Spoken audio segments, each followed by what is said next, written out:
sur pied de cette coopérative, c'est d'abord la matérialisation de la réforme auquel le gouvernement du Niger s'est inscrit. C'est notamment l'acte uniforme de l'OHADA qui donne en tout cas toutes les orientations sur l'organisation des sociétés coopératives. Donc au-delà de ça, cette société coopérative va permettre de fédérer tous les producteurs autour d'une même vision et des mêmes valeurs pour leur permettre de se concentrer exclusivement sur la fonction agricole, notamment la production, la commercialisation, le stockage et la transformation, pour ne citer que cela. Et donc, la mission fondamentale même de la société coopérative, elle est basée sur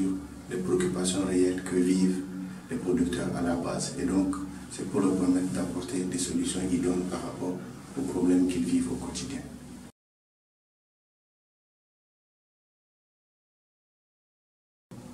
Cette société coopérative va permettre de fédérer tous les producteurs. Et dans un premier temps, une part sociale sera demandée à tous ces producteurs-là pour constituer un capital social qui va leur permettre en tout cas d'avoir une bonne assise de négociation auprès des institutions financières. Donc cette part sociale, une fois reconstituée, va en tout cas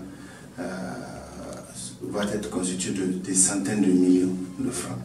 qui va en tout cas permettre à ces producteurs, à travers la coopérative, de négocier des prêts, en tout cas auprès de ces institutions financières. Ces fonds qui seront constitués avec l'apport ou la contribution de l'accompagnement qui vont bénéficier parce qu'ils ont un bon pouvoir décisionnel ou bien de négociation, va leur permettre de mettre le producteur dans une situation d'aisance pour préparer la campagne, pour leur permettre d'accéder aux intrants au moment voulu, d'avoir les semences qu'il faut de qualité, de les accompagner dans l'utilisation de ces semences-là et par la suite, en tout cas, leur permettre de vendre cette production puisqu'elle est de qualité et les liens seront tissés avec le secteur privé. Et donc, qui dit commercialisation dit augmentation du revenu et l'augmentation du revenu, c'est le seul moyen par lequel on peut lutter contre la pauvreté.